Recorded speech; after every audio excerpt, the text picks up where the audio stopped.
সবাইকে good morning. আমি একটু আগে ঘুম থেকে জাস্ট উঠলাম। আর আজকে আমার সেকেন্ড ব্লগ। কালকে আমি একটা ব্লগ ভিডিও শেয়ার করেছি, তো আজকে তোমরা একটা নতুন বাড়িতে ভিডিও দেখতে পাবে। মানে আমি আমার বাড়িতে এসছি কালকে, তো এখন কিছুদিন এখানে থাকবো, তো তোমরা এখানে ভিডিও দেখতে থাকবে, তো দেখতে থাকো। দেখো, আমি বললাম যে কিছুক্ষণ আগে আমি ঘুম থেকে উঠেছি, তো এটা আমার পাশের রুমটা।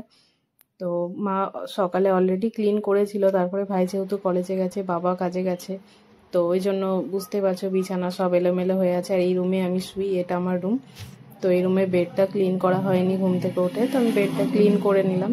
তো তারপরে ব্রেকফাস্ট করে নিলাম, ফ্রেশ হয়ে দিয়ে ভাবলাম বেডটা তাহলে ক্লিন করে নিই। দিয়ে ক্লিন করে আর কিছু জামা কাপড় ছিল ওগুলো কিছু গুছিয়ে রাখলাম, দুটো রুমই পরিষ্কার করলাম। মা যেহেতু রান্না করছে ধরো, তো তারপরে আমি এরপরে স্নান করতে গেলাম। স্নান করে এসে তারপরে মা আজকে মানে আমাদের দুপুরে মেনুতে আছে পোলাও আর চিকেন হবে। তো মা দেখছি অলরেডি পোলাও করে নিয়েছে, মায়ের হয়ে গেছে করা। তো আমি বললাম ঠিক আছে, তাহলে তুমি পোলাওটা করেছো, আমি চিকেনটা করে নিই। দিয়ে ওটাই পেঁয়াজ, আদা, রসুন, টমেটো, আলু সব কেটে রেডি করে নিচ্ছিলাম। দিয়ে আদা রসুনের পেস্ট করে নিলাম মিক্সিতে। তারপরে পেস্ট করার পরে দিয়ে আমি চিকেনটা কিছুক্ষণ ম্যারিনেটও করা ছিল, তো আদা রসুনের পেস্টটা একটা বাটিতে ঢেলে নিলাম। দিয়ে কড়াইয়ে তেল দিয়ে আমি চিকেনটা রান্না করতে শুরু করলাম। তো মাকে বললাম, মায়ের স্নান হয়নি তখন প্রায় ধরো ঘড়িতে 12টা বেজে গেছে। না, আমি মাকে বললাম তুমি স্নানটা করে নাও, আর আমি তাহলে চিকেনটা এদিকে করে নিচ্ছি। তো ওই দেখো অলরেডি চিকেন বসিয়ে দিয়েছি, হচ্ছে চিকেন।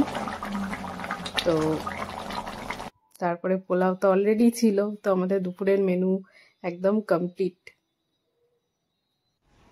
আর আজকে মানে আমাদের এক জায়গায় ইনভিটেশন ছিল, তো আমি যাইনি। আর ভাইয়েরও কলেজ, যেহেতু ভাইও যায়নি, তো আমাদের জন্যই হয়।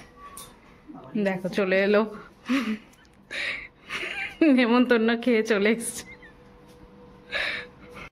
তারপর সন্ধেবেলায় মা আর আমি বসে এমনি গল্প করছিলাম, ওই দুপুরে ইনভিটেশন ছিল ওটা নিয়ে, কি হলো কেমন হলো না হলো। দিয়ে তারপরে এমনি বলছিলাম রাতে কি মা বানাবে, রান্না করবে। দিয়ে এই করতে করতে দিয়ে সন্ধেবেলায় একটু চিড়া ভাজা খেলাম। তো তারপরে আজকের ভিডিওটা আমি এখানেই শেষ করছি। তো আবার তোমাদের সাথে কালকে দেখা হবে, নতুন একটা ভিডিও নিয়ে আসবো। তো ততক্ষণ সবাই ভালো থাকবে, টাটা।